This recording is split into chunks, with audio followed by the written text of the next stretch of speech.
Dile a los niños que vengan luego. Nos vamos. Ya, pues apúrense. Nos vamos. Pati, apure la causa, pues. Ya.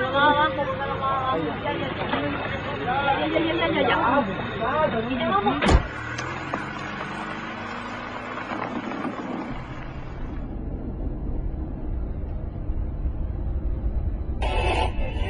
El crecimiento económico de Chile para este año supera todo lo esperado, convirtiendo a Chile en una de las economías más sólidas. Seguimos siendo modelo de progreso para el mundo. ¿Cómo es que llegamos a ser un país tan bacán, Tata, si antes era un país tan pobre? Esto comenzó hace muchos años, cuando ustedes no habían nacido. ¿Con la guerra del Pacífico? No, no tan atrás. Comenzó en el año 1973. Ese es un periodo de nuestra historia que hasta ahora ha sido muy, pero muy mal contado. ¿Y tú te la sabes o no, Tata? Claro que sí, pues yo me la viví en cuerpo y alma, mijo. Entonces cuéntala, pues, Tata. Cuéntala, Sí, Tata, Ya, bueno, ya. Mira, todo empezó en esos tiempos, en que el mundo estaba, fíjate, dividido entre capitalismo y comunismo. ¿Y qué es el capitalismo, Tata? Capitalismo, mira, es un basurero lleno de autos, casas, artículos eléctricos y comida. ¿Y el comunismo? Bueno, es lo mismo, el mismo basurero, pero sin nada. Causas. En 1970, el mundo se encontraba dividido entre dos ideologías políticas antagónicas e irreconciliables: la democracia y el comunismo marxista. Las dictaduras marxistas ya habían subyugado a la ex Unión Soviética, Alemania Oriental, China y Cuba, e intentaban extender sus dominios hasta América Latina. Ese año, el comunismo marxista vio la oportunidad de tomarse Chile fácilmente, accediendo al poder por la vía democrática del voto ciudadano, de la mano del líder de la Unidad Popular, el socialista Salvador Allende Gossen. Pero esta historia comenzó un poco antes, cuando en 1964 fue elegido presidente de Chile el demócrata cristiano Eduardo Frei Montalva, cuyo gobierno pavimentó el camino para la entronización del marxismo en el país. Al siguiente año, en la Universidad de Concepción, nacía el movimiento terrorista MIR. Las huestes comunistas, después que fueran proscritas y desarticuladas por el presidente Gabriel González Videla, habían logrado nuevamente reorganizarse. Mi teoría era muy clara y muy sencilla, y creo que es la única manera de defender la democracia en el mundo. Y es que la libertad que da la democracia no puede servir para ser destruida. Y usted, al darle cabida a un comunista y otorgarle los derechos y las libertades que tiene un demócrata, sencillamente usted lo que está es sentenciando a muerte a la democracia, como lo ha demostrado el Partido Comunista en todo el mundo. Como en 1970, el candidato de la Unidad Popular, Salvador Allende Gossen, en su cuarta postulación a la presidencia de la República, no alcanzó la mayoría absoluta de votos que necesitaba para ser elegido. Y por el sistema político de la época, o la institucional de la época, fue ratificado por el Congreso, quien le puso una serie de condiciones para el famoso Estatuto de Garantías, que por supuesto el presidente Allende después pasó por encima. Entonces se lo dijo a Regis Debray, recordemos. Que no hemos olvidado jamás un principio fundamental del marxismo, la lucha de clases. Nosotros dijimos en la campaña electoral que nuestra lucha era para cambiar el régimen y el sistema, y que íbamos nosotros a conquistar el gobierno, para conquistar el poder, a hacer las transformaciones revolucionarias que Chile necesita.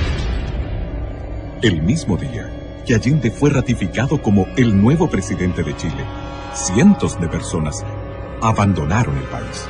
En su primer mensaje del año 71 al Congreso Nacional, él fue muy explícito porque dijo: si el Congreso no acoge las reformas que nosotros estamos realizando, las reformas revolucionarias, puede desatarse en el país un clima de gran violencia. Estamos vigilantes, sabemos perfectamente bien lo que la historia señala y no nos van a pillar de sorpresa. Además, ese enfrentamiento, ¿no?, antagonismo, tendrá ¿Cómo no va a haber si nosotros partimos del hecho esencial marxista de irse clase? Apenas asumido el mando, Allende reiteró su decisión de instaurar en Chile una economía socialista que contemplaba la expropiación por parte del Estado de todas las actividades vitales para el desarrollo económico y social del país. Ya en el mes de noviembre de 1970, miles de casas habían sido ocupadas por la fuerza y más de 1000 predios agrícolas corrieron la misma suerte en los meses siguientes. Al cuerpo de carabineros no se le permitía actuar contra los usurpadores. Los propietarios quedaron solos y desamparados frente al abuso y al desalojo del que eran víctimas. En las primeras semanas de su mandato, Allende indultó a un grupo de extremistas, condenados por los tribunales de justicia por asalto, robo y asesinatos a policías durante el gobierno de Eduardo Frei Montalva. Allende los calificó como jóvenes idealistas. Uno de los indultados, más tarde, en junio de 1971, asesinaría en plena vía pública al ex vicepresidente de la República, el demócrata cristiano Edmundo Pérez Sujovic. El tipo se bajó con una ametralladora ya a punto de disparar, se puso al lado de papá y le disparó a escasos centímetros. A lo anterior, se agregó una errónea decisión económica. Allende incrementó bruscamente el gasto público, financiándolo por medio de una descontrolada sobreemisión monetaria del Banco Central, que en ese entonces se produjo una de las peores crisis económicas que tenga recuerdo Chile. Fue una época bastante difícil, porque junto con el directorio de la CIMET muchas veces fuimos al Ministerio del Interior a reclamar, ¿no es cierto?, para que nos dieran fuerza pública. Las tomas no eran solamente la gente del interior de la fábrica, normalmente eran tomas hechas por gente del exterior de las empresas. Y ahí se crearon los cordones industriales de Vicuña Maquena, de Cerrillo, con criterios políticos. Pero eso no implica que esas empresas vayan a ser autónomas y vayan a tener independencia para producir. No, nosotros somos y seremos partidarios de una economía centralizada. Las empresas tendrán que desarrollar los planes de producción que fije el gobierno. Allende promovió la creación de fuerzas paramilitares clandestinas, alentando la vía armada, los saqueos, las tomas de terrenos y predios para llevar a cabo la reforma agraria. Hubo asesinatos en todo el país, estados de emergencia, cadenas obligatorias de información, culminando con la internación de armas clandestinas que provocó una total inseguridad ciudadana. Muchas veces él en distintos discursos, porque era un hombre que tenía mucha facilidad de palabra, hablaba en distintas ocasiones, iba a poblaciones, ahí manifestaba en largas peroratas manifestaba sus puntos de vista con mucha elocuencia. Dijo frases tales como si hay una revolución reaccionaria, armas tendrá el pueblo. Corrían tiempos complejos, difíciles de imaginar para las nuevas generaciones de chilenos. La ciudadanía debió soportar innumerables atropellos, privaciones y temores. Ningún propietario de tierras, empresa o comercio podía trabajar con la seguridad de que su propiedad no fuera expropiada por cualquier razón. Fui con mis 4 hijos, con mi guagua en los brazos y mis hijos al lado mío y les dije, así que ustedes me tienen amenazada de muerte, aquí están mis hijos y aquí estoy yo. Mátenme cuando ustedes quieran. Yo sufrí mucho ahí. El clima de enfrentamientos que vivía Chile llegó a su punto de ebullición el miércoles 1 de diciembre de 1971, coincidiendo con la visita de Fidel Castro. Chile se da a conocer en el mundo por la acción de sus mujeres. Ellas se levantaron contra el gobierno porque el gobierno las presionaba a no tenerle alimentos para sus hijos. Donde habían colas me ponía para lo que fuera. No teníamos pasta de dientes, no había jabón, no había con qué hacerse aseo, no había con qué lavar, no había nada. Y además hicieron la mayor manifestación pública, la marcha de las cacerolas, que fue interrumpida por los terroristas del MIR que las apalearon, les tiraron papas con hojas de afeitar adentro, les clavaron los glúteos, en fin, 160 mujeres heridas en una marcha que nunca más se conoció en Chile. Muchos, y me recuerdo como el día de hoy, cuando muchos tipos de los cordones industriales se pusieron en las gradas del Santa Lucía y nos tiraban papas con gilet, como el día de hoy. Y las mujeres también se encerraron, se tomaron los jardines del Congreso Nacional y se amarraron en sus rejas. Y lloraban. Y la gente que pasaba le regalaba un pañuelo. Ellas añadieron un pañuelo que la gente les dejó y le dieron una vuelta completa con pañuelos a todo el Congreso Nacional.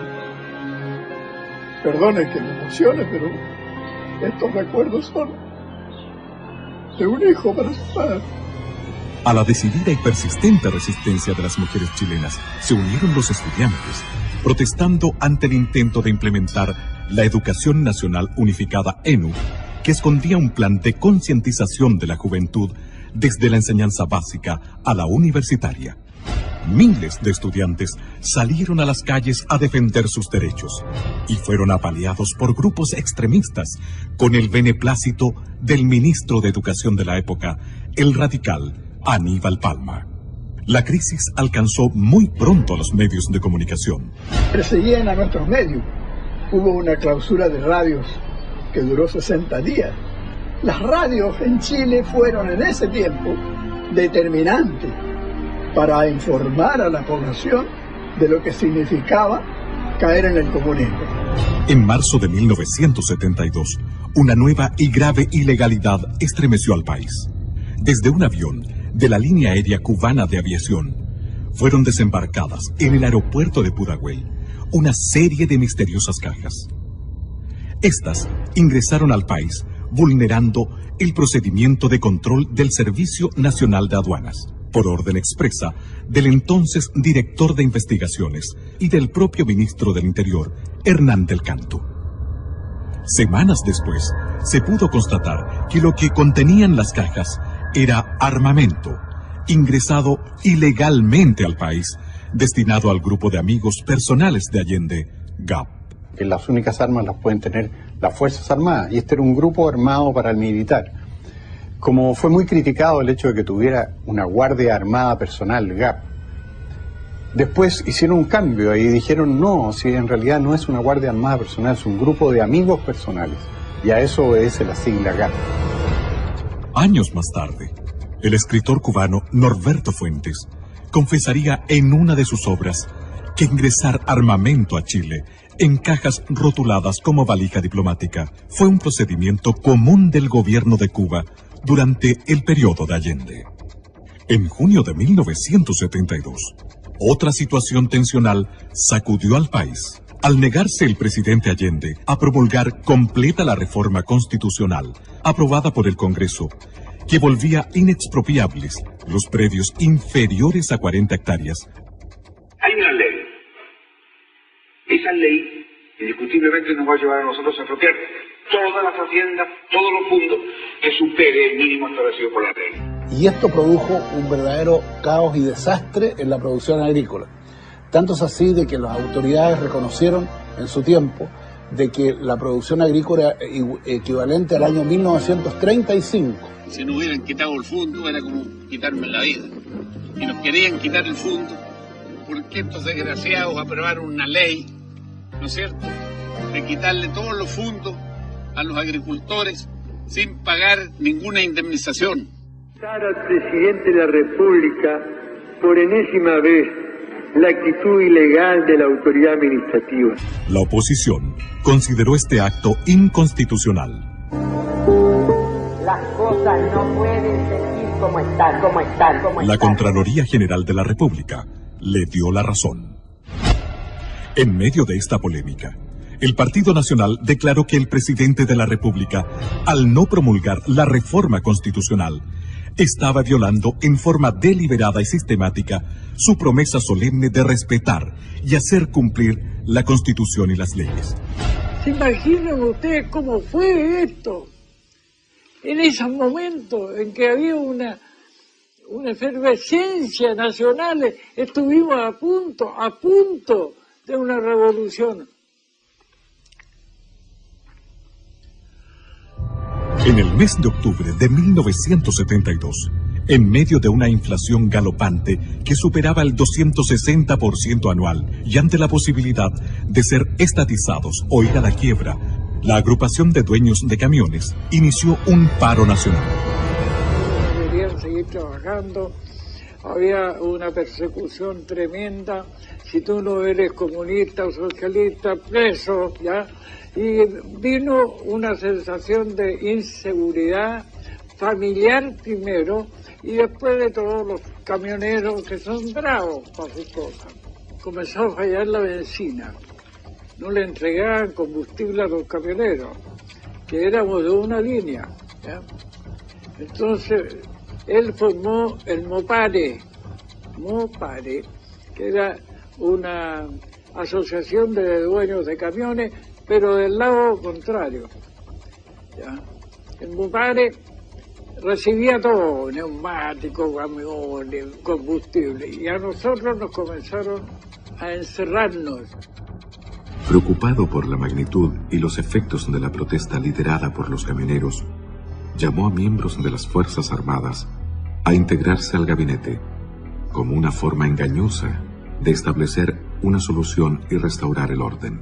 Me nombraron a mí como secretario general de ese entonces para tomar contacto con los interventores que eran de las Fuerzas Armadas, y en ese momento sonó el teléfono del Ministerio de Obras Públicas, donde estábamos, que queda frente a la Bolera. Era el presidente de la República que habló con el ministro Meolín y le preguntó: ¿sabe usted dónde podemos encontrar a Jorge Álvarez? Dígale a Jorge Álvarez, porque así hablaba, que venga inmediatamente aquí a La Moneda.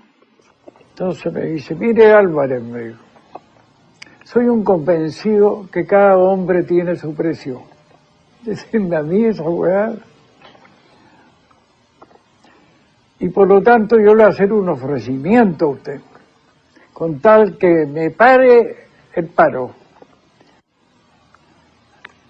Que los camiones salgan mañana a trabajar.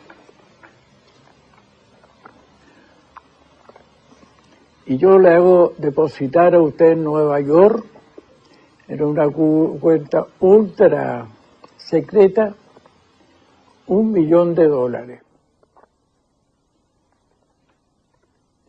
Yo lo llevo mirando un rato. Si no está de acuerdo, 2 millones, me dice. A los camioneros se agregaron luego todos los sectores productivos, paralizando por completo al país. Era obvio que íbamos por un muy mal camino, íbamos en dirección a una confrontación dentro de los chilenos, una guerra civil. Para el presidente Allende, esta crisis fue el verdadero anuncio de que la revolución marxista se le escapaba de las manos. En medio de la anarquía reinante, surgieron los comandos de extrema derecha como respuesta al desenfreno con que actuaban la Guardia de Amigos Personales de Allende GAP y las brigadas marxistas.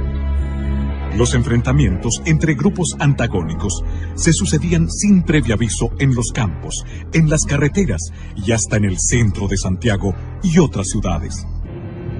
A fines del año 1972, la crisis económica y alimentaria en Chile se hizo insostenible. El gobierno de la Unidad Popular comenzó a preparar a la población para un plan de racionamiento de alimentos, combustibles y energía. La ola estaba creciendo y el desenlace, fuera cual fuere, tenía mal pronóstico. Las Fuerzas Armadas estaban inquietas ante el caos absolutamente visible y palpable, pero se mantenían observantes, fieles a la Constitución, sin intervenir pese al clamor popular que les imponía abruptamente hacer algo. La manera más gráfica y clara de saber lo que ocurría al interior de ellas se devela en alguno de los párrafos de un extenso memorándum confidencial del ejército emitido en 1973 que decía: se ha perdido el respeto por la vida humana, se mata sin temor ni escrúpulo. La propiedad privada tampoco es respetada. El gobierno no da sintonías de desear poner un fin drástico al extremismo en todas sus organizaciones. Las Fuerzas Armadas se sienten íntimamente engañadas y frustradas al constatar que grupos extremistas adversos que no vacilan en atacarlas y socavarlas actúan con el beneplácito de miembros del partido de gobierno. Se ha pasado a una nueva etapa de enfrentamiento en el que las Fuerzas Armadas han sido agredidas y penetradas. Se estima que la guerra no convencional ya ha comenzado. El 21 de mayo de 1973, al hablar en el Estadio Nacional ante sus enfervorizados seguidores, Allende afirmaba que, utilizando primero la ley, haré uso luego de la violencia revolucionaria si fuera necesario. Carlos Altamirano, que era probablemente el más exaltado de los elementos del gobierno de la Unidad Popular, le confesó a la periodista Patricia Pollicer en un libro que se llama Altamirano,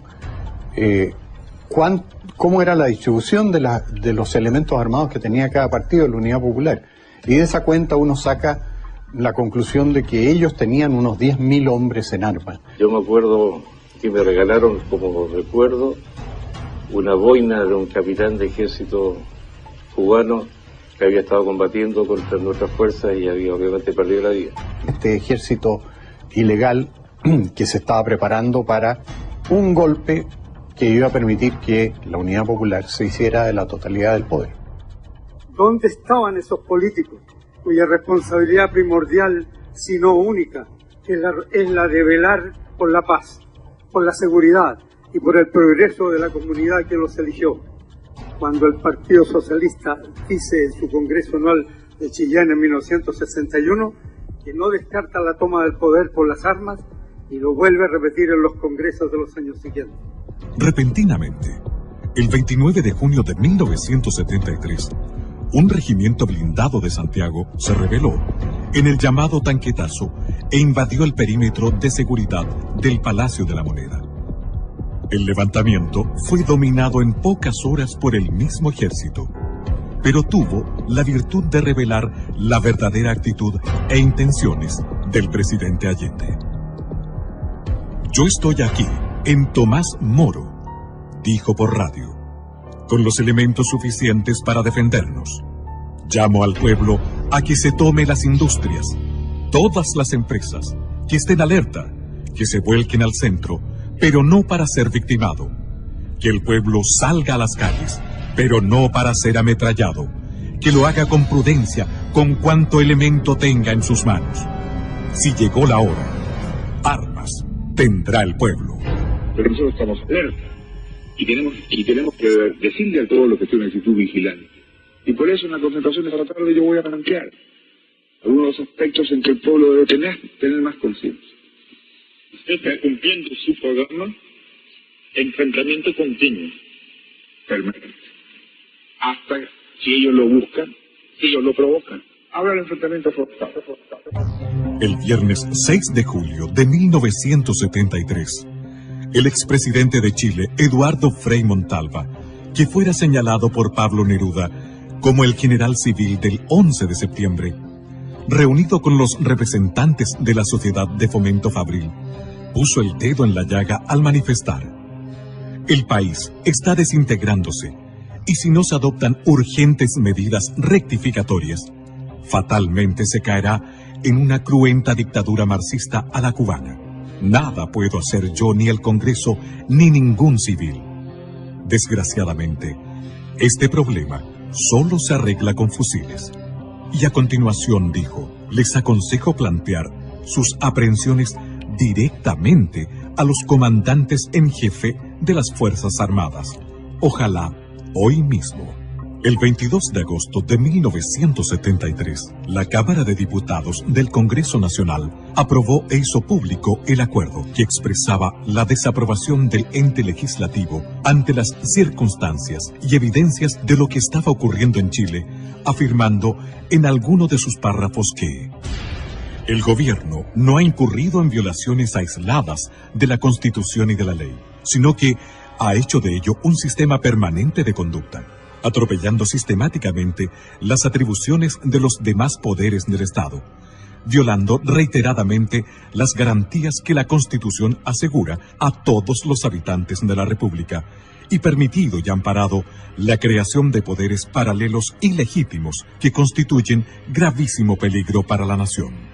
Un día después de la declaración de la Cámara de Diputados, el 23 de agosto de 1973, tras un confuso incidente que evidenció la pérdida de liderazgo del general Carlos Prats al interior del ejército, el gobierno de Allende procedió a entregar el mando total del ejército al general de división Augusto Pinochet Ugarte, previa dimisión voluntaria de su antecesor, el general Prats.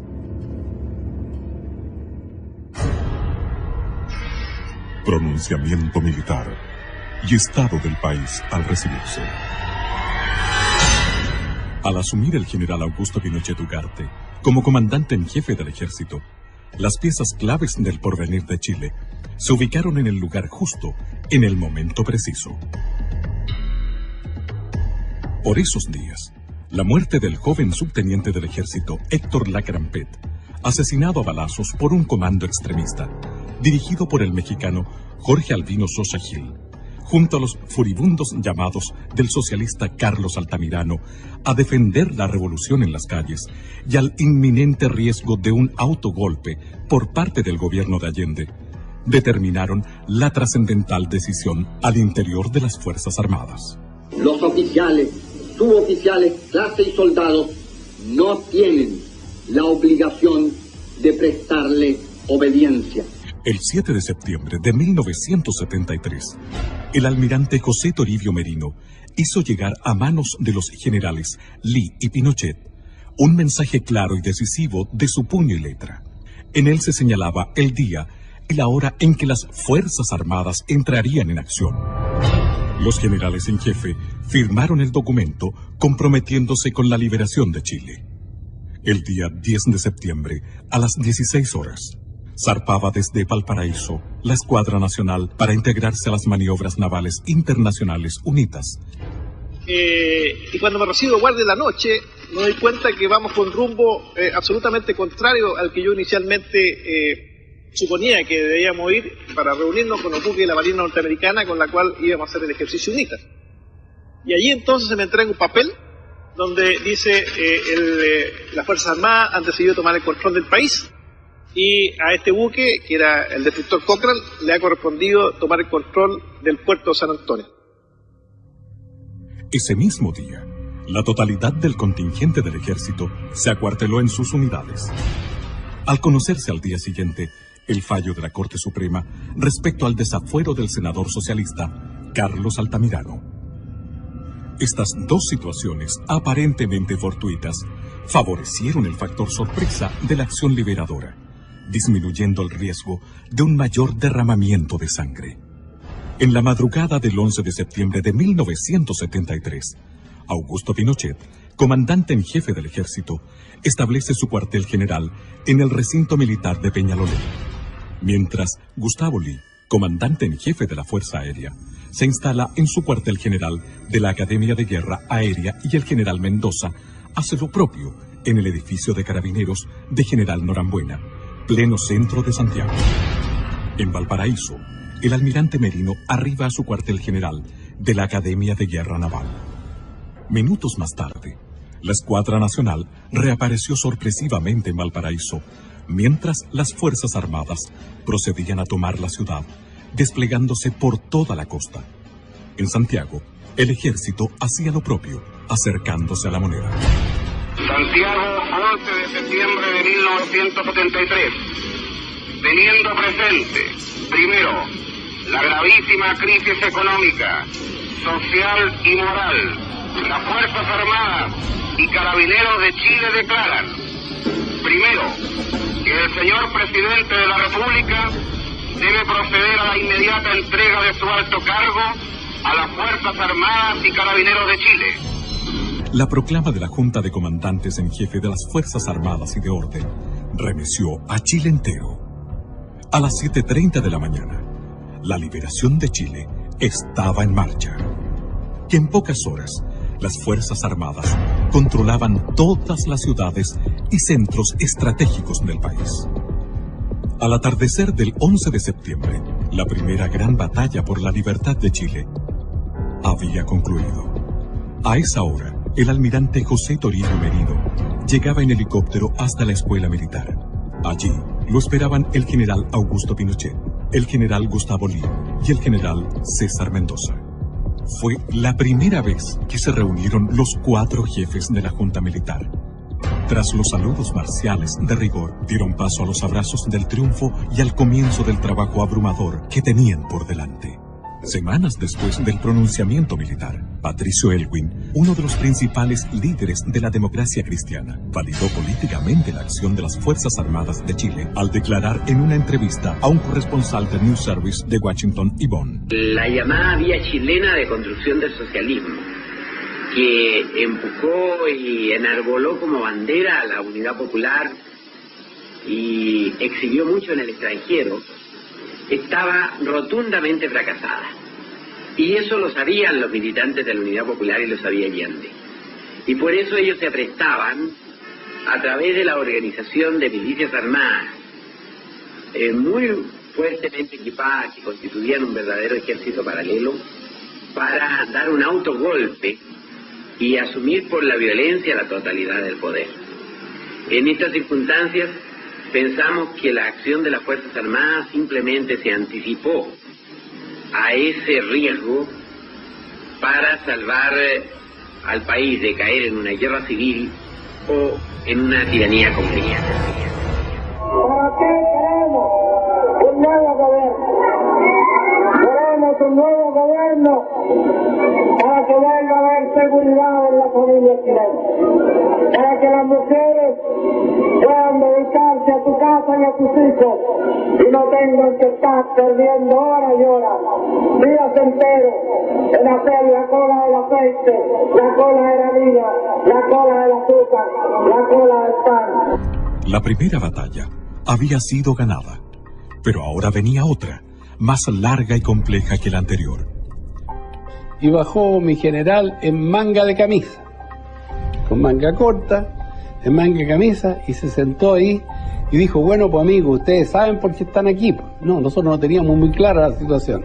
Dijo, porque vamos a formar un comité asesor, porque me tienen que ayudar, pues amigos. Recibían un país absolutamente quebrado, desde el punto de vista económico, social, de todo punto de vista, y especialmente esa confrontación que había entre los chilenos era muy profunda. Así lo estimaba también el expresidente demócrata cristiano, don Eduardo Frei Montalva. Vengo a este sitio para, junto con todas las iglesias de Chile, orar por la paz y la reconstrucción de nuestra patria. Señor general, juráis, por Dios, por la patria y la justicia, cumplir y hacer cumplir los postulados del acta de constitución de la Junta, con toda la energía que vuestro amor por Chile y con todos los medios a vuestro alcance, cualquiera que sea el sacrificio que ellos os demanden? Sí, lo juro. Sí, lo juro. Sí, juro. Sí, juro. Ese mismo día se comunicó a las representaciones diplomáticas acreditadas en el país que la Junta Militar había asumido el mando supremo de la nación y que se rompía relaciones con Cuba y con Rusia. El expresidente Eduardo Frei Montalva declaraba al diario madrileño ABC: el marxismo, con conocimiento y aprobación de Salvador Allende, y acaso por instigación de Allende, había introducido en Chile innumerables arsenales que se guardaban en viviendas, oficinas, fábricas, almacenes. Los militares han salvado a Chile y a todos nosotros. Ese mismo día, 11 de octubre de 1973, al término del primer mes del pronunciamiento militar, el general Pinochet dio lectura a un informe sobre la situación sociopolítica del país, en el que advirtió que la tarea que estaban comenzando exigiría de grandes esfuerzos y largo tiempo. El país vive en estos momentos una de las etapas más difíciles de su historia. Ella es el fruto de una pesada herencia que recibimos. Las palabras del general Pinochet, refiriéndose a que no había plazos ni fechas claras acerca del término de su misión al mando de Chile, no fueron bien recibidas por la clase política chilena, en especial por los partidos de centro que esperaban ser beneficiados con una entrega inmediata del poder por parte de las Fuerzas Armadas.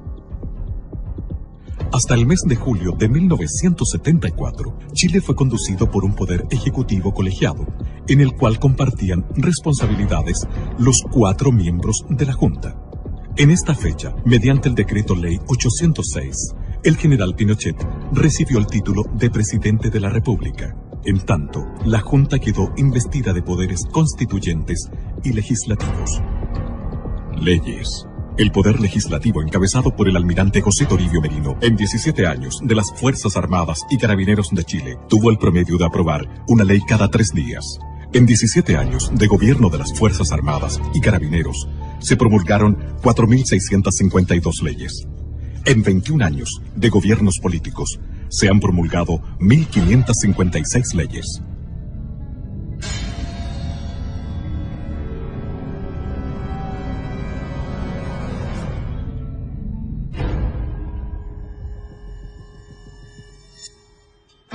Bajo la conducción del presidente Pinochet, se organizó el Comité Asesor, encargado de diseñar el plan que se requería para sacar a Chile de la ruina en que lo había sumido el marxismo. Nos pusimos en la tarea con varios personajes como Gastón Acuña, Jaime Guzmán, Rubén Díaz, Neira y otros, a la creación de cosas que el gobierno debía hacer, darle ideas a los militares. Si bien los militares no tenían una concepción de detalles sobre el manejo económico del país, contaban con la suficiente inspiración para delinear y aplicar un modelo innovador de desarrollo y con los conocimientos de una serie de destacados oficiales jóvenes que habían hecho estudios y obtenido títulos universitarios en economía en paralelo a su carrera militar. Estudiaba yo en la universidad, en la Escuela de Economía, cuando un día, estando en la Academia de Guerra, el subdirector de la Academia de Guerra era precisamente el comandante don Augusto Pinochet Ugarte. Llegué a Santiago y nos constituyó a cargo del general Canesa a 10 oficiales del ejército que habíamos tenido de alguna u otra forma de preparación extrainstitucional para que le ayudáramos en esta asesoría, lo que se llamó el Estado Mayor Presidencial primero, pero que después pasó a llamarse el Comité Asesor. Que después de algunos pocos 2 o 3 años se transformó en el Ministerio Secretaría General de la Presidencia. No teníamos ni dónde almorzar, ¿se acuerdan? Y nos daban un rancho como Carabino. ¿Qué íbamos a alegar? Así nació esta cuestión, de a poquito, de a poquito, de a poquito. Así, asesorado por su propio staff y por la pericia de un grupo de jóvenes y brillantes economistas, egresados de la Universidad Católica de Chile, con postgrado en la Universidad de Chicago, y del propio Milton Friedman, el presidente Pinochet asumió este desafío, firmemente convencido de que era el único modo posible de levantar al país en corto tiempo.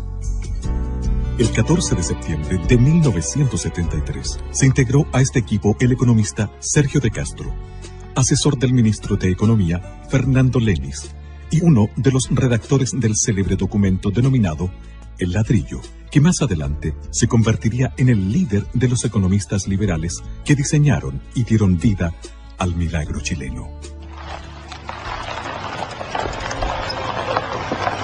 Los militares ordenaron todo este asunto del país. Estoy escuchando su conversación y sabe que lo más importante es que una vez que los militares ingresaron al gobierno, automáticamente el marxismo se terminó. Y la guerra también. Ojalá hubiese sido así, porque a partir del 11 de septiembre del 73 se renovó con mayor fuerza la guerra irregular. Tata, ¿qué es la guerra irregular? ¿No son tan guerras? Mira, son guerras no como las tradicionales, es cuando no se ve el enemigo de cara. Eso es terrorismo. Es lo que pasa con las FARC, con los talibanes. Chuta, ¿y eso pasó aquí en Chile, Tata? Sí, y muchas cosas más, porque a partir del 11 de septiembre del 73 vinieron muchos problemas, pero hay muchos que lo niegan. ¿Sabes, Tata? No entiendo nada. No te preocupes, yo te voy a explicar. La guerra irregular, atentado al presidente y Carrizal Bajo. Durante el gobierno de Allende, el senador comunista Volodya Teitelboy comentó públicamente que morirían entre 500.000 a 1 millón de chilenos al estallar la guerra civil.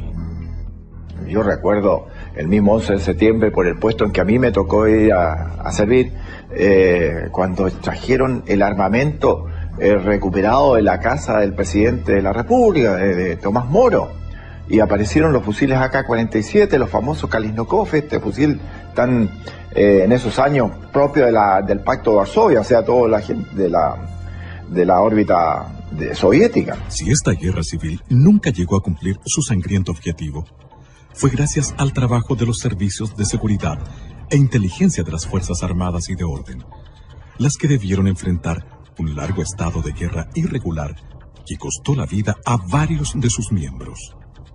Evidentemente que existía una guerra no regular, una guerra no declarada, pero existía. Nosotros los carabineros sufrimos muchas bajas, nos mataron mucha gente. Todo ese impacto nos llevó a concluir de que habían estas bandas organizadas con mucho poder y hubo que organizar servicios de seguridad que lucharon intensamente contra esa gente y no como se dice actualmente se luchó contra los opositores del gobierno militar, ¿no?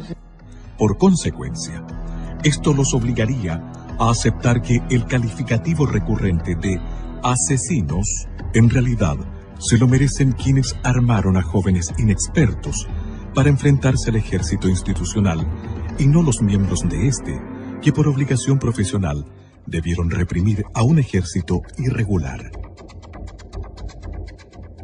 Hoy puedo afirmar que por suerte no obtuvimos la victoria, porque de haber sido así, teniendo en cuenta nuestra formación y el grado de dependencia con Cuba, hubiéramos ahogado el continente en una barbarie generalizada.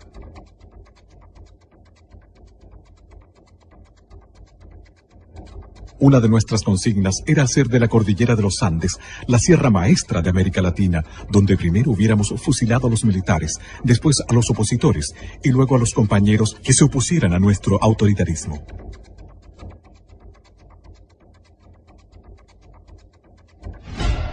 Este estado de guerra irregular solo fue evidente para la ciudadanía a través de algunos hitos que trascendieron hacia la opinión pública, como los secuestros y asesinatos de relevantes personajes del quehacer nacional.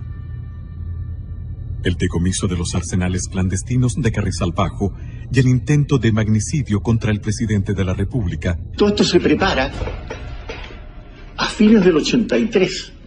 Ahí comienza a armarse, junto con la creación formal del Manuel Rodríguez, del movimiento Manuel Rodríguez. Esta era una cooperación revolucionaria de Fidel Castro al Partido Comunista. O sea, aquí el Partido Comunista en el año 86 era sí o sí. El régimen militar tenía que terminar, a como diera lugar.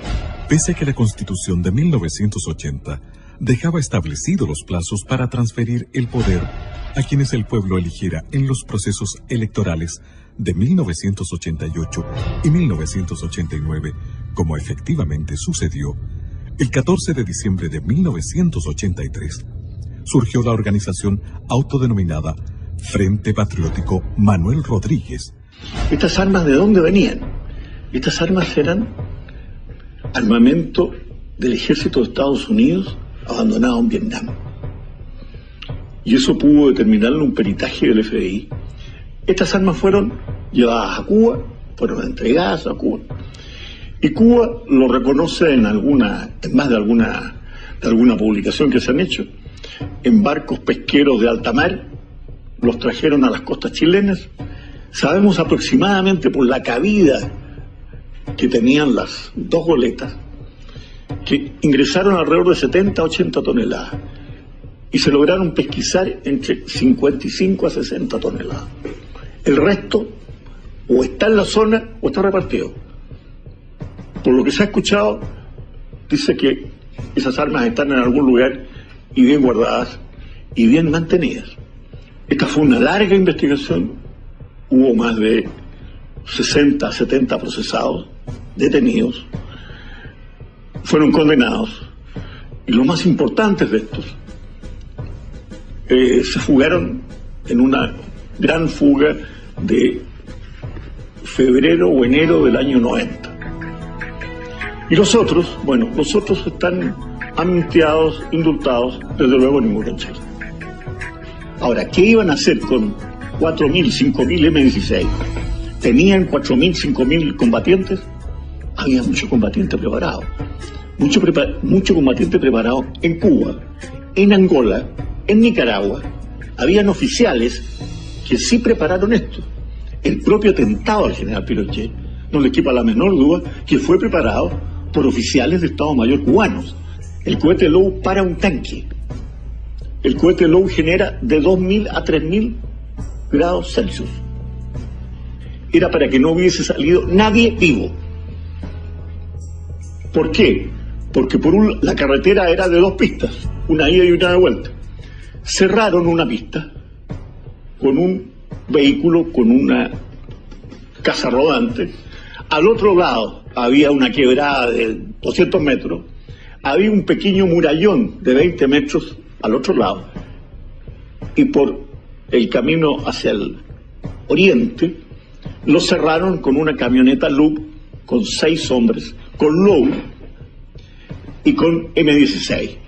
Eran alrededor de 21 o 22 hombres. A uno de los vehículos adelantados los carbonizan con un Low. Los matan a los 4 que han convertido en carbón. Miguel Pinochet iba en un Mercedes-Benz. Iban 2. Ellos no sabían en cuál de los 2 iba, pero eran autos blindados. Y les dispararon por todos lados, le tiraban granadas, los autos saltaban. La reconstrucción de escena estaba clarísimo. Pero los autos resistieron absolutamente. Y cuando llega el momento en que uno le dispara un Low, esos que paran un tanque,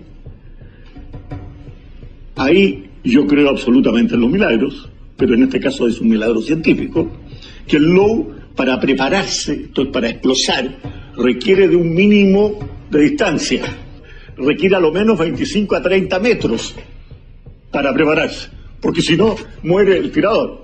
Bueno, aquí este hombre se acercó para asegurar el blanco y disparó a 10 metros. Y el Low no estalló. Este vil atentado costó la vida a 5 integrantes de la escolta presidencial y dejó inválidos a otros 12.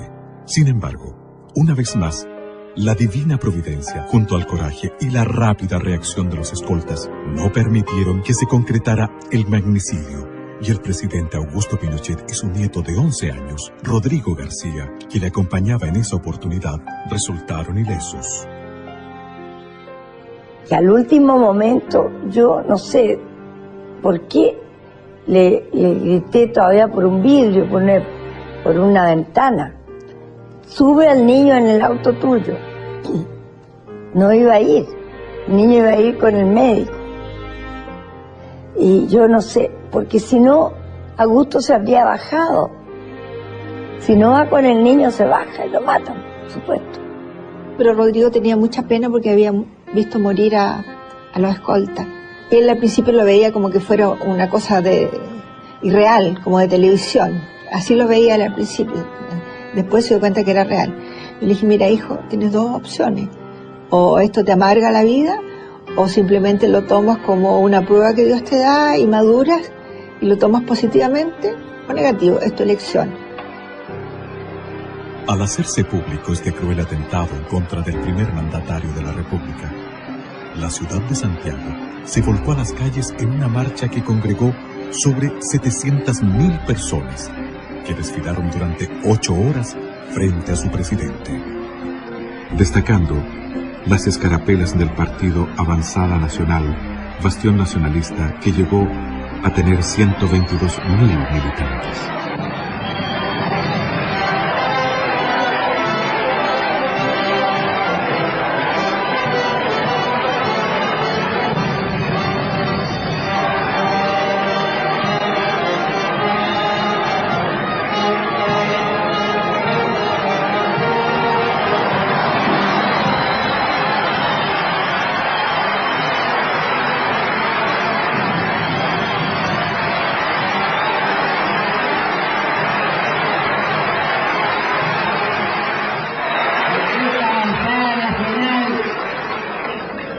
La hizo crecer desde pequeña y ya está hecha un hombre.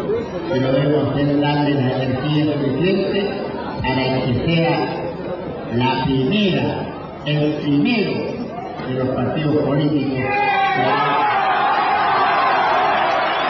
Surgió precisamente Avanzada Nacional, como he dicho, el 21 de mayo de 1987, con el propósito de contribuir a la tarea histórica de la reconstrucción nacional. Reconstrucción nacional que inició, o que se inició, con el pronunciamiento militar del 11 de septiembre de 1973. Después de sufrir el más vil atentado que me ha permitido seguir viviendo para luchar por la libertad de nuestra patria, reitero que, mientras él me lo permita, emplearé todas mis energías al servicio de esta tierra que tanto. Qué heavy, tata. Mansa historia que no conocíamos. Creo que yo no me sabía la historia completa. Es natural que así sea, porque se ha dicho pocas verdades y muchas mentiras durante largo tiempo. La Concertación se ha empecinado en escribir la historia de Chile solo con fragmentos de verdad. Los logros. El legado del presidente Augusto Pinochet a Chile. El presidente Augusto Pinochet asumió el gigantesco desafío de reconstruir a Chile no solo en el aspecto económico, sino como nación y Estado. Este ideario quedó plenamente expresado en los documentos Declaración de Principios del 11 de marzo de 1974 y en el Objetivo Nacional del 23 de diciembre de 1975, que sirvieron luego de base para reformular la Carta Fundamental y Constitución de la República, sometida a plebiscito el año 1980. Por razones obvias, el mayor esfuerzo inicial fue puesto en la recuperación económica. Y si hay un logro indesmentible, aceptado tanto por adherentes y adversarios del gobierno de las Fuerzas Armadas y de Orden, es que este recibió un Chile en ruinas y entregó un país en orden y progreso. Cuando en el resto del mundo, en prácticamente todo el mundo, existía una política muy estatista, muy socialista, en que era absolutamente distinta de esta economía. En el mismo Chile, la economía estaba absolutamente fijada y manejada, estaban fijadas las tasas de interés, estaban fijados 3.500 precios, sencillamente estaba desconocida prácticamente la propiedad privada. En 1975, para sacar al país de la ruina financiera en que lo había sumido Allende, el gobierno se vio en la necesidad de implementar un tratamiento económico de choque.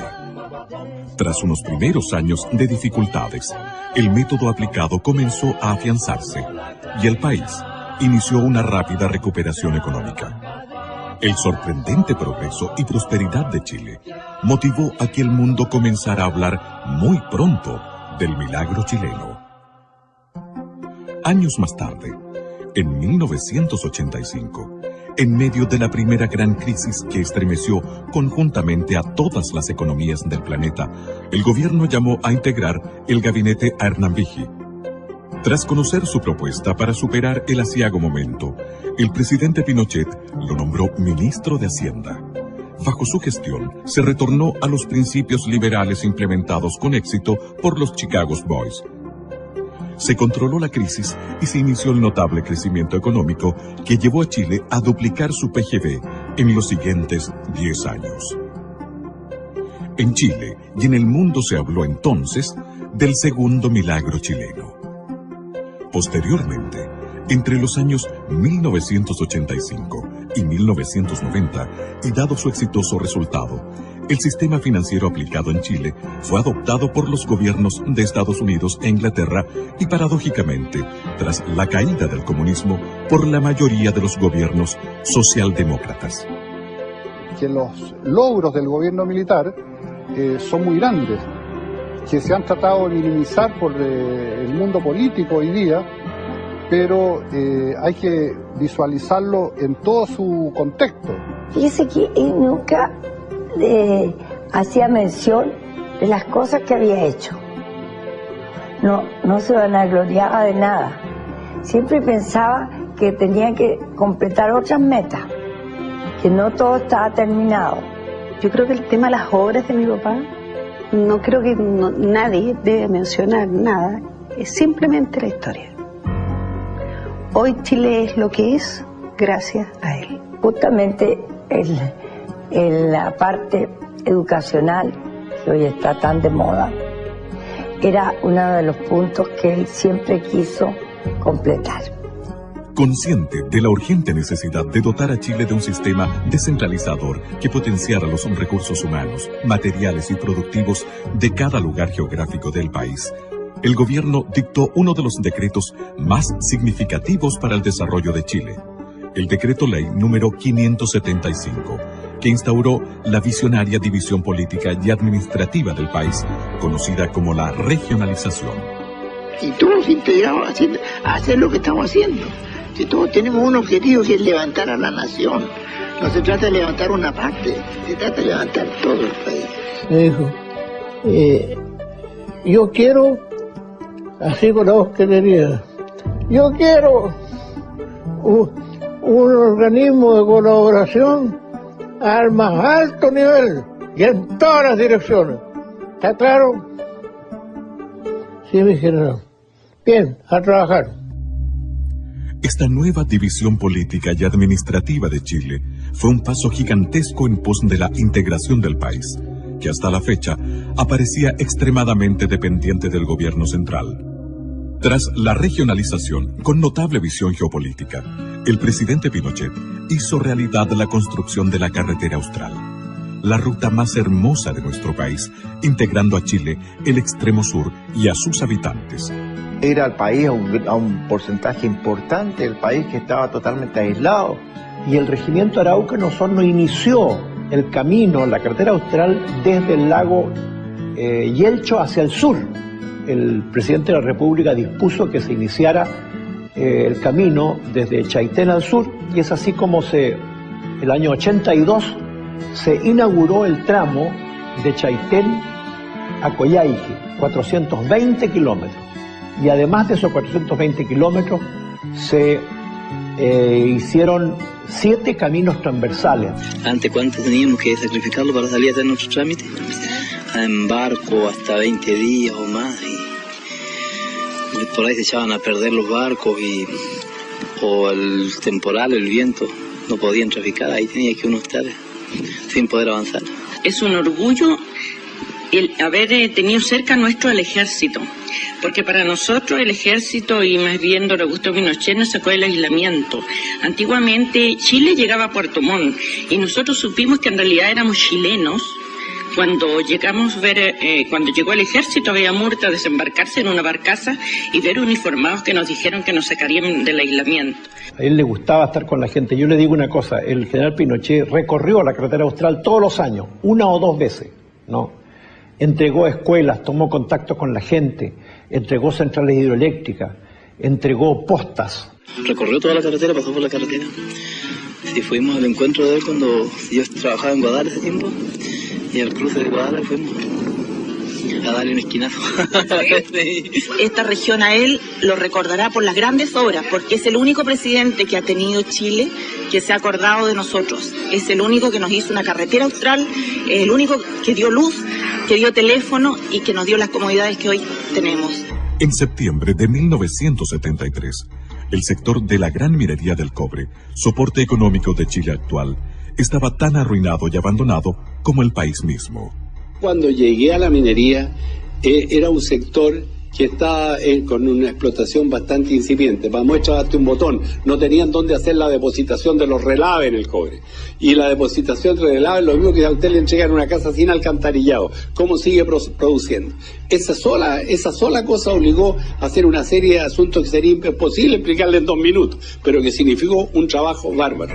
Durante el gobierno de don Eduardo Frei Montalva, se decidió que las compañías estadounidenses debían entregar al Estado el 51% del negocio, conservando ellas el 49% y también su administración, ya que en Chile no había conocimientos ni especialistas para administrar exitosamente este sector.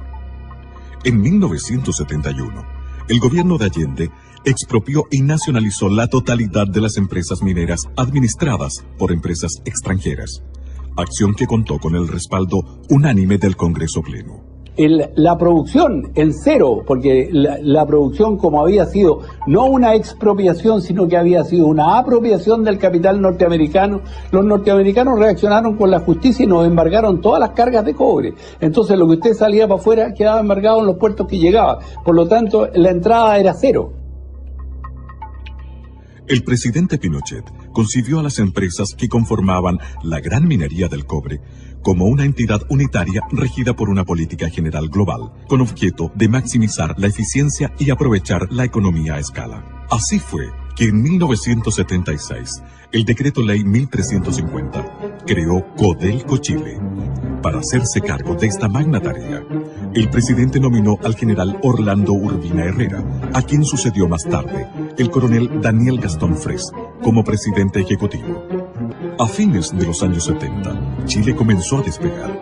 La economía y el sector productivo daban claras señales de crecimiento y reactivación. En ese momento, el presidente Pinochet decidió abordar otras importantes reestructuraciones que Chile necesitaba para consolidarse como una gran nación. Llevó a cabo la modernización de la justicia a través de la reconstrucción del Poder Judicial y la modernización de la Tesorería General de la República, del Servicio Nacional de Aduanas y de la Casa de Moneda de Chile. Con el fin de dar normalidad a la economía nacional, se creó la Superintendencia de Bancos e Instituciones Financieras y la Superintendencia de Valores y Seguros. Lo principal o lo definitivo fue el aceptar e introducir, mejor dicho, la política de mercado, la llamada en ese momento política social de mercado, como su nombre lo dice. Anticipándose a las tendencias del mundo actual, redujo el tamaño del Estado y modernizó todas sus funciones.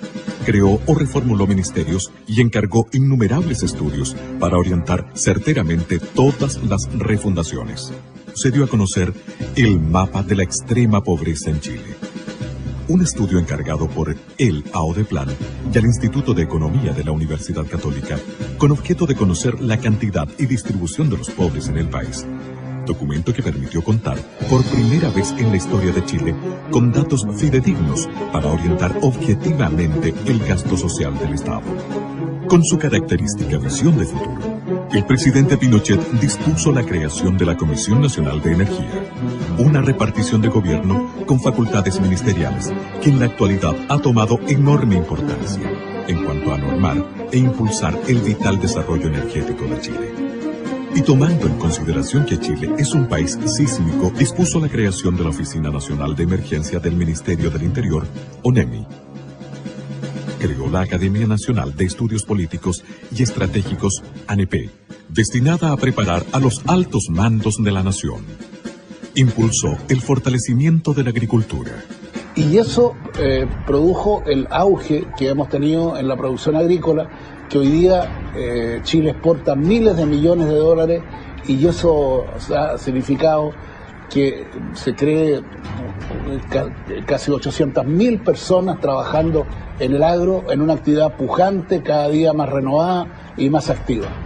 Junto a lo anterior, se introdujeron variados avances tecnológicos orientados a aumentar el rendimiento por hectáreas cultivadas y mejorar la calidad de los productos, entre otros, el sistema de regadío gota a gota.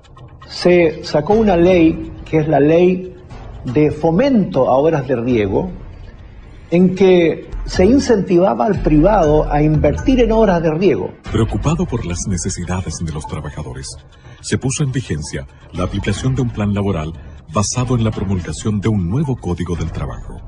Habían una serie de rigideces en la legislación del trabajo que atentaba precisamente contra la contratación de los trabajadores. Y la prueba más clara es que un estudio hecho, creo que al final del gobierno de don Eduardo Frei Montalva, indicaba que no se habían creado nuevas fuentes de trabajo a ese nivel. Uno de los beneficios más importantes y trascendentales que tuvo en miras el gobierno del general Pinochet fue terminar con la división de las clases sociales entre los trabajadores obreros y empleados. El obrero, que era el hombre que trabajaba con el pico y la pala, y el trabajador, que era el trabajador de cuello y corbata, estaban divididos en un modo casi infranqueable, y siempre había mucha división respecto de las relaciones que tenían que tener entre ambos. En el sector salud, el gobierno reformuló prácticamente todo, con objeto de elevar los estándares de servicio y de acceso a la salud en Chile. No se opta por construir más hospitales, se opta fundamentalmente por atacar los problemas de salud. ¿Por qué surgen los problemas de salud? Vamos a atender a la madre, vamos a evitar la desnutrición, vamos a buscar llegar al máximo de la ciudadanía, postas a lo largo de todo el país, de modo que efectivamente la gente, desde los comienzos del nacimiento del niño, estuviera bien alimentado. Se crean programas de alimentación en los colegios. Para mejorar el servicio a las personas, reemplazó el Servicio Nacional de Salud y el Servicio Médico Nacional de Empleados por el Fondo Nacional de Salud, FONASA. Además, puso en marcha el nuevo sistema de salud, ISAPRE. Los índices de salud durante el gobierno militar, reconocidos no por el mismo gobierno militar ni por el Instituto Nacional de Estadística, sino que por la Organización Mundial de la Salud. Los índices estaban cercanos a los países desarrollados. Las innovaciones alcanzaron también al área previsional, reemplazando un sistema de reparto en manos del Estado por una gran reforma, creando un nuevo sistema de pensiones de vejez, invalidez y sobrevivencia. Usted comprenderá que si las cajas de previsión estaban quebradas todas las cajas de previsión, el sistema previsional chileno no es que lo hayan inventado porque había que reinventar uno nuevo por ponerle nombre, era porque estaba todo en el suelo. El manejo de fondos pasó a manos privadas a través de las administradoras de fondos de pensiones, AFP. Al mismo tiempo que es efectivo y eficiente, y que es copiado por muchos países del mundo, permite generar en Chile una tasa de ahorro excepcional de luego en Latinoamérica.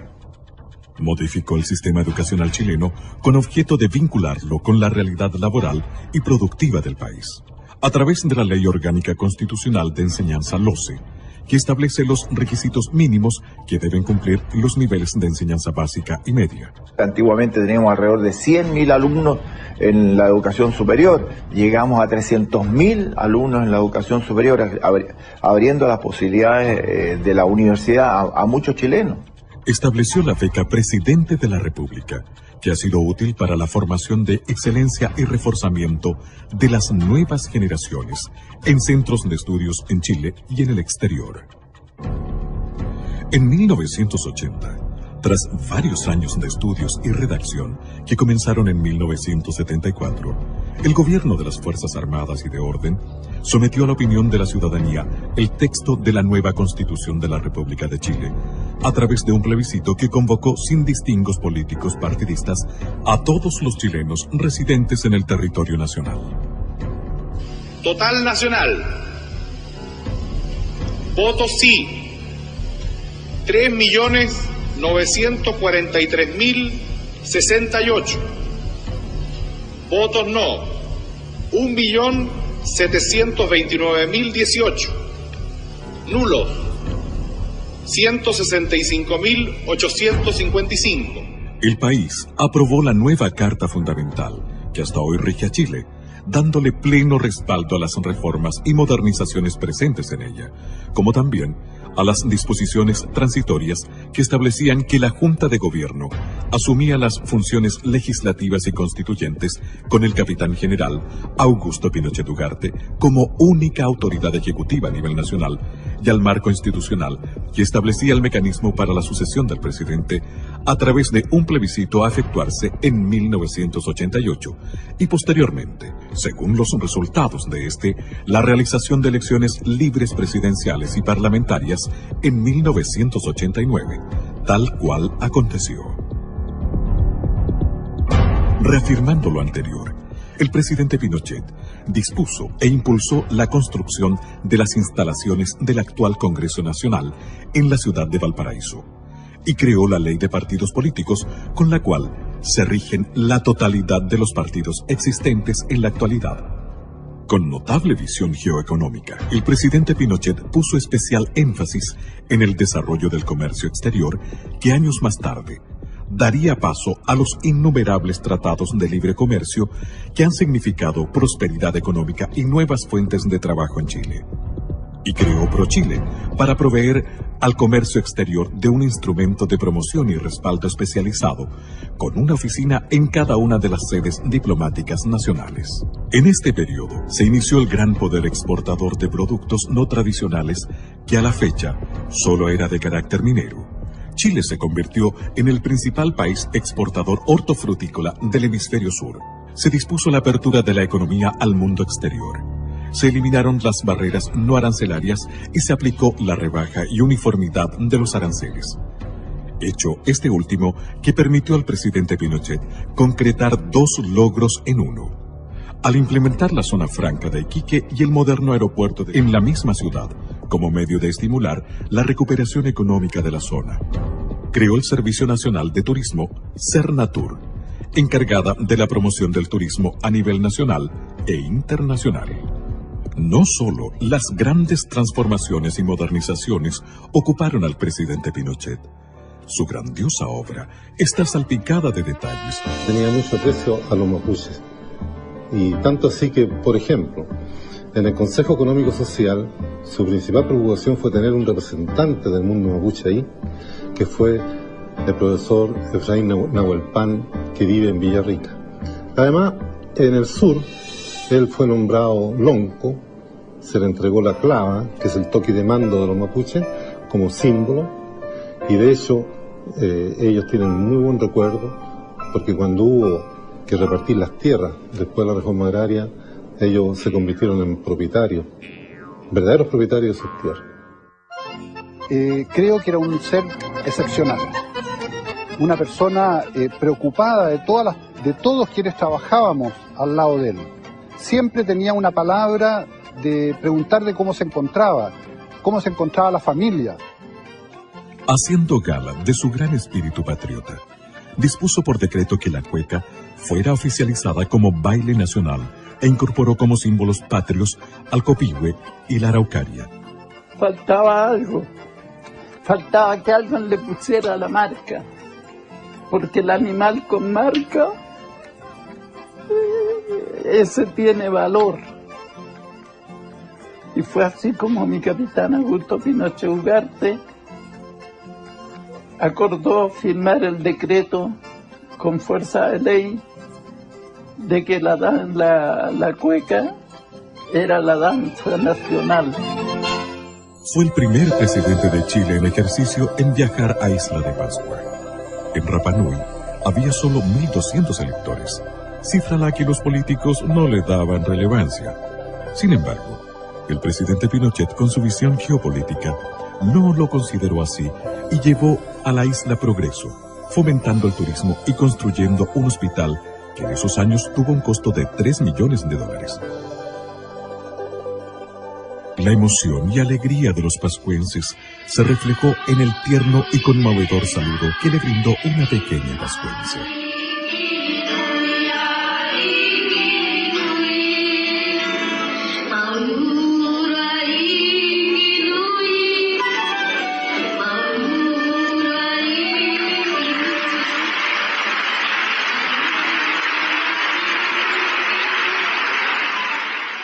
Es dable destacar que durante el gobierno del presidente Pinochet, en Chile se realizó la mayor cantidad de obras públicas y sociales que se haya gestado antes en el país.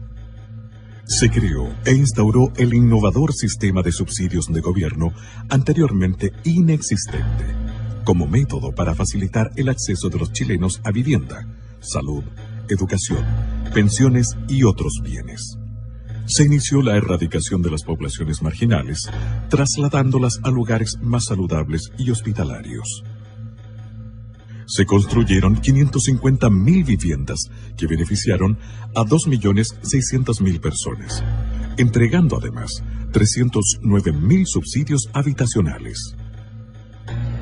Fíjese que cuando asumió el gobierno militar, en agua potable había una cobertura de un 68%, y eso se entregó después de 17 años con una cobertura del 98% de la población chilena que tenía alcantarillado. De agua potable, perdón. Y alcantarillado había recién un 35% de cobertura cuando asumió el gobierno militar, y se entregó con un 75%. Dispuso la construcción del embalse El Toro, las centrales hidroeléctricas de Colbún Machicura, e inauguró 2.875 plantas eléctricas, potenciando el desarrollo del país y mejorando los estándares de vida de cientos de pueblos y ciudades que tuvieron acceso a la electricidad. Bajo su presidencia se construyeron 2.155 kilómetros de caminos y 450 nuevos puentes. No conozco ninguno de los puentes que se hicieron durante nuestro gobierno que se hayan caído por algún problema, como también han sucedido últimamente. Impulsó, construyó y puso en marcha el Metro de Santiago, con 36 estaciones y 50 trenes. Creó la DIGEDER, hoy Chile Deportes, como un ente necesario para normar y estimular el deporte en todo Chile. Con cálida dedicación, apoyó a la primera dama, señora Lucía Iriart de Pinochet, en la exitosa creación del voluntariado femenino, cuya obra se mantiene vigente en todo el país para beneficio de los más débiles y desvalidos, y que ha contribuido a la valoración de las mujeres como importantes artífices en el desarrollo social, político y administrativo del país. En 1974, cumplió el compromiso que hicieran a la Virgen del Carmen los padres de la patria, el que por más de un siglo y medio estuvo pendiente, levantando en su honor el templo votivo de Maipú, en el sitio donde libró la batalla decisiva por la independencia de Chile. Yo creo que el gobierno militar sentó las bases para que se construyera un Chile moderno. Y yo creo que eso es lo más importante del gobierno militar. Además, durante este periodo, el gobierno chileno evitó 2 conflictos bélicos internacionales, una guerra con Perú y una guerra inminentemente con Argentina, sin ceder jamás ni un centímetro de territorio. Yo conociendo esto, ¿no es cierto?, sabiendo que venía un periodo crítico, reuní a las autoridades de Punta Arenas, y ahí me acuerdo bien claro que le dije que la guerra era lamentablemente inminente. Nosotros tuvimos, si mal no recuerdo, 3 o 4 meses en los canales del sur, con toda la inclemencia del tiempo, preparados para lo peor. Recuerdo perfectamente que el comandante del buque formó la dotación y fue con arenga. O sea, nosotros definitivamente zarpamos al combate. Era un buque, para ponerlo en palabras simples, un buque señuelo de misiles. O sea, era el buque que de alguna forma iba a atraer a los misiles de la escuadra enemiga, con la cual nos íbamos a encontrar a las 7 de la mañana. Así que la verdad, las posibilidades de sobrevivencia a ese buque eran bastante escasas. Sin embargo, cada uno cumplió exactamente con su deber y cada uno estaba en su puesto.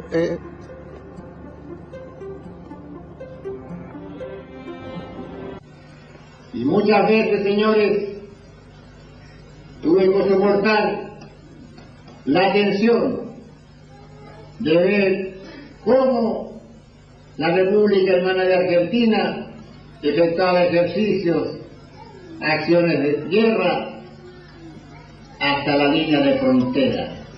Y ahí fue cuando en esa oportunidad le manifesté al señor presidente Videla que mientras hicieran ejercicios hasta la frontera no había problema. Pero ahí se pasaba la línea de frontera. Ahí se pasaba. Recibí esa orden que estaba escrita directamente de Pinochet y decía más o menos lo mismo. Ante posible acción ofensiva de fuerzas argentinas, defenderá su zona jurisdiccional combatiendo hasta el último hombre. Esta es la misión que yo, como comandante en jefe, recibí. No hay ser humano en el mundo que odie más la guerra que no sea el militar. Porque el militar conoce la guerra desde adentro y en profundidad. Que aquel magallánico que creyera no tener la capacidad, la moral, la fuerza anímica para resistir a la acción de una guerra, les pedía, pero no lo podía ordenar porque no había declaración de guerra, les pedía que dejara la zona. Estuve con la observación en el aeropuerto y en el puerto durante una semana para ver cuántos magallánicos abandonaba Punta Arenas. Ni uno. Ni uno. Obviamente las circunstancias fueron variando, pero la buena voluntad, también con un impulso que vino del Vaticano, evitó que nuestros países hermanos desde siempre entraran en un conflicto bélico. En 1987, Chile recibió la ilustre visita de su santidad, el Papa Juan Pablo II, principal artífice mediador en el Tratado de Paz entre Chile y Argentina. Si hay una imagen que todos los chilenos recordamos de aquella ocasión, es la de su santidad el Papa Juan Pablo II en los balcones de la Moneda acompañado del presidente Pinochet, ovacionados por una multitud congregada en la Plaza de la Constitución. Ese mismo pastor, jefe de la iglesia en el orbe, que tras reunirse con el presidente Pinochet por 3/4 de hora, en vez de los 20 minutos programados por agenda, se reunió con los obispos de la iglesia chilena y en ese encuentro privado les dispuso su total presidencia y participación en la marcha política del país. Años después, su santidad Juan Pablo II envió una carta personal felicitando y dando su bendición al general y su esposa, señora Lucía, por cumplir 50 años de matrimonio. Y no podía ser de otra manera.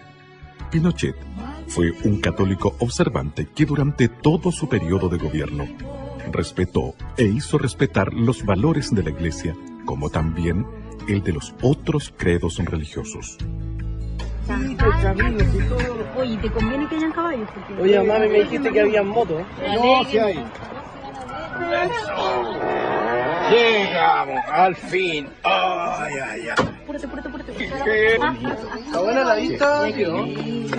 Mira, la verdad es que está bonito, ¿ah? Sí, igual hemos invertido tiempo acá. Mira este paisaje, Samuel, miren.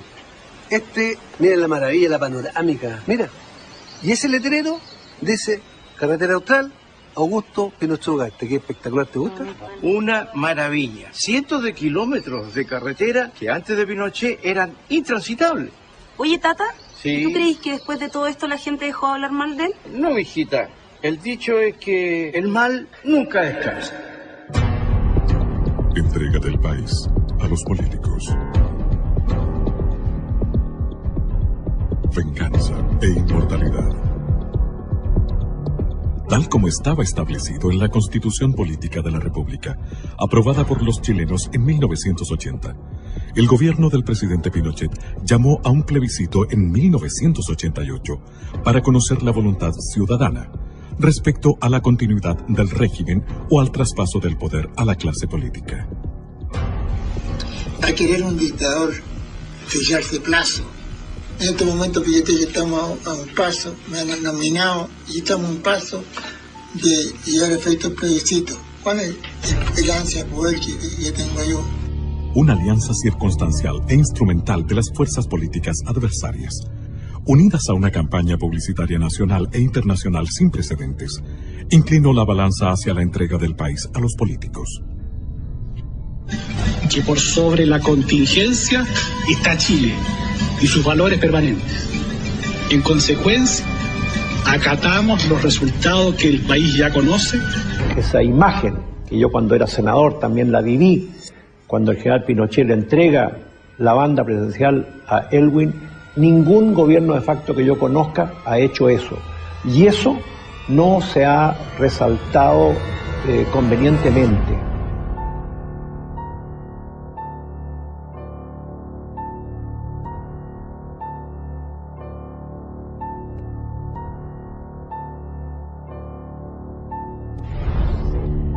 Las instrucciones a los ministros, a los intendentes, fue preparar una entrega modelo.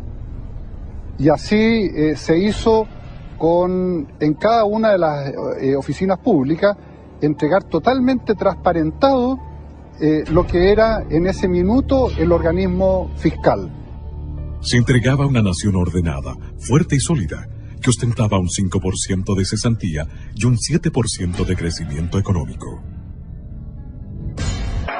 Y en este momento se ingresa ya a la sala de plenarios, con lo cual se da inicio así a la solemne ceremonia en que el presidente de la República dará cuenta de su gestión de gobierno estos 16 años.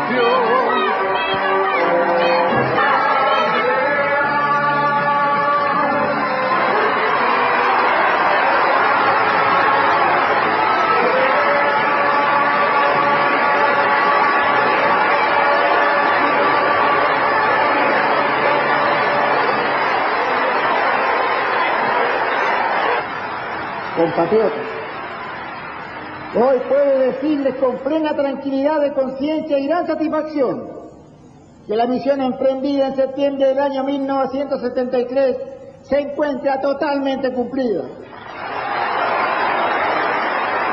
Chilenas y chilenos, tengo fe en los chilenos y esperanza en su promisorio destino.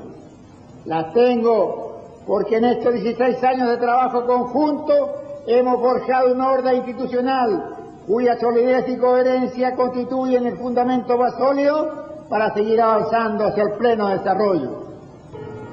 No olvidemos nunca que fuimos capaces de levantar a Chile de las ruinas y que hemos construido un país nuevo, moderno y pujante.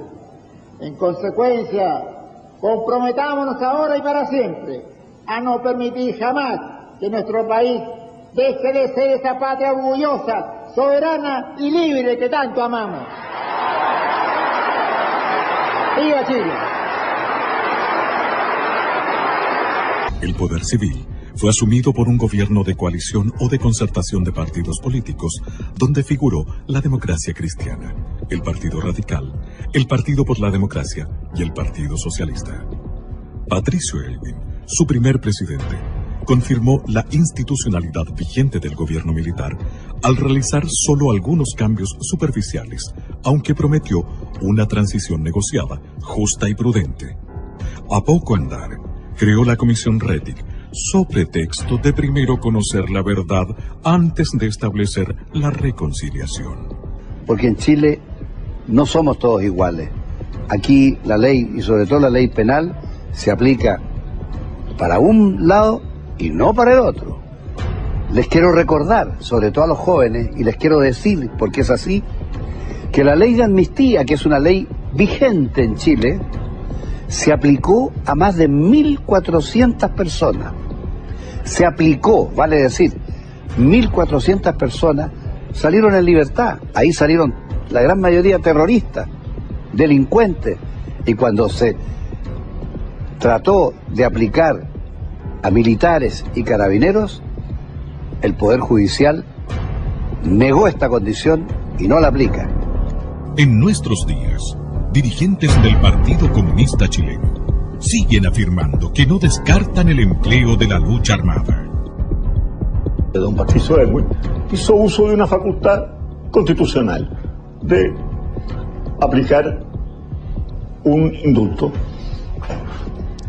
Y en lo que se refiere al personal militar que se encuentra procesado, que se encuentra condenado, y a alguno que ha muerto en la cárcel, se ha estimado por quienes tienen el poder político de no aplicar esta facultad que es discrecional del presidente de la República, o no legislar a este respecto.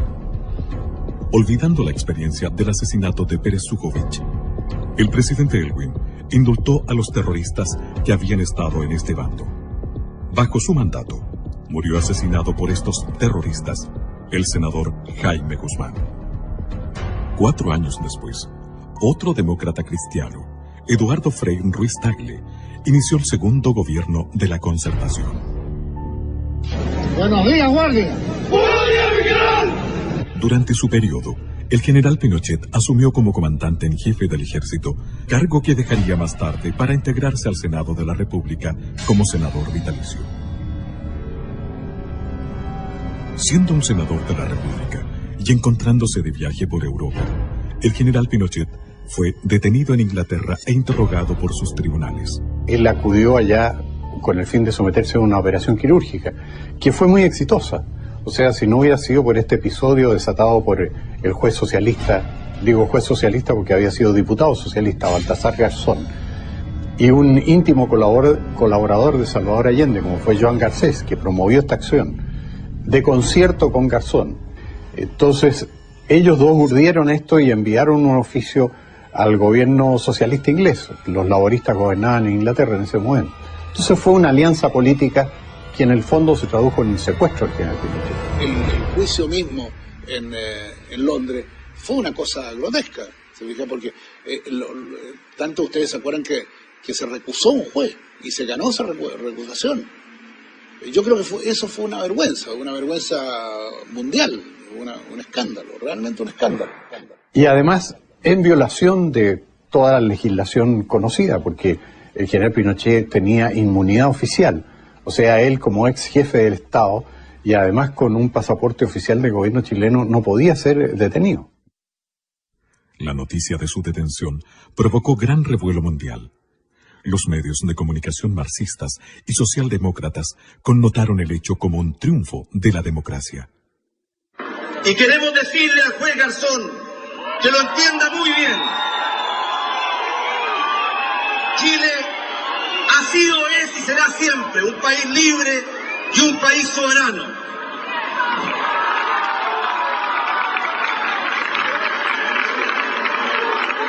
Por un problema de principios, no podemos permitir que hoy día un juez español, mañana un juez de Mozambique o de cualquier otra parte del mundo, se arroje una jurisdicción que no le corresponde y pretenda intrometerse en nuestros asuntos y juzgar a personas por hechos ocurridos en nuestro país y que tienen el alto cargo de haber sido expresidente de la República.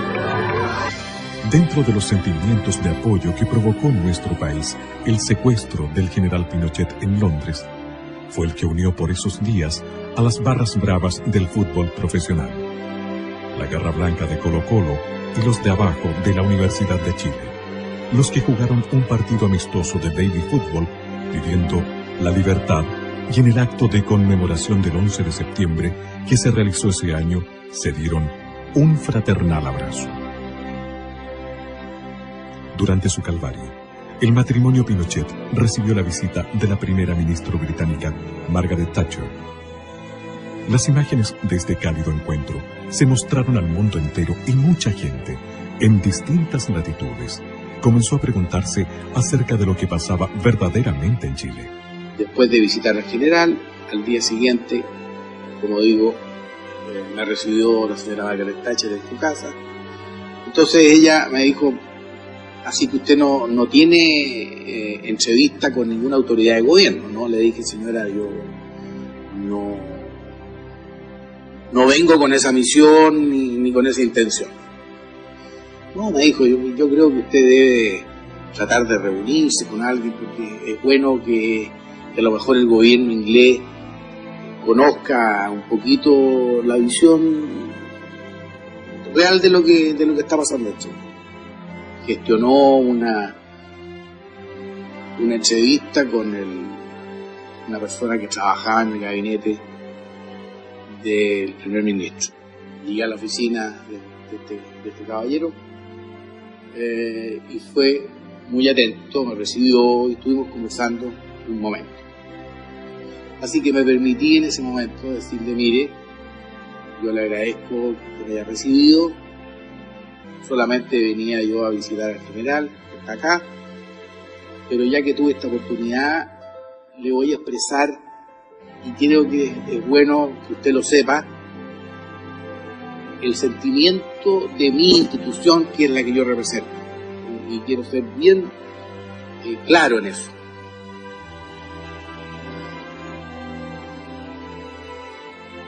Nuestra institución nunca más va a confiar en Inglaterra.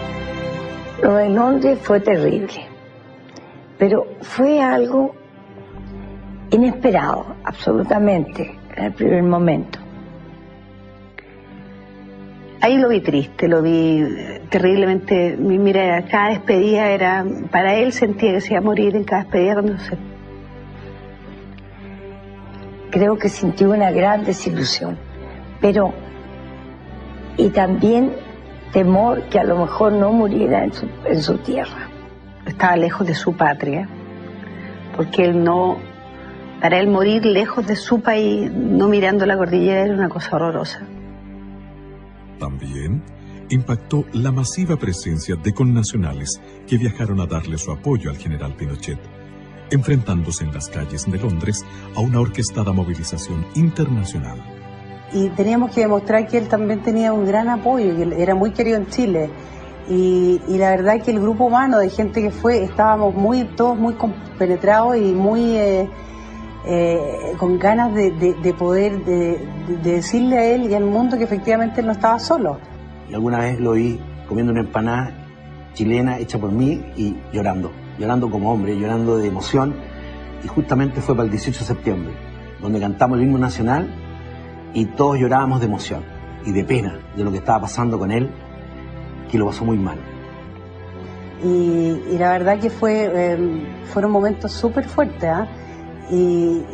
Y la gente, incluso la gente que vivía allá, los chilenos, nos miraban y no podían creer, decían cómo había gente que había venido de tan lejos a demostrar su cariño por él. Cuando yo acompañaba a mi capitán general en Londres, cuando lo fui a cocinar, lo que le dolía a él eran los traidores. Porque me decía, Coquito, los comunistas siempre me odian, tienen derecho, pero los que me cargan son los traidores. Así que usted, si alguna vez le dio la mano y él se la dio con cariño, no puede traicionarlo, porque está traicionando a su país. Y eso me duele a todos los que tenemos buena memoria. Así que, ojo, porque la cuenta se pasa. Los políticos tienen que saber a dónde van. Y espero que conduzcan bien este país, porque lo veo bastante complicado. En diciembre de 1998, desde Londres, el general Pinochet envió a los chilenos una sentida carta. A través de sus párrafos, es posible avisorar la absoluta claridad que él tenía acerca de las razones y de los gestores de su detención. Impedido de regresar a mi país y viviendo la experiencia más dura e injusta de mi vida, expresaba la carta, quiero agradecer a mis compatriotas todas las nobles muestras de cariño y apoyo que me han dado.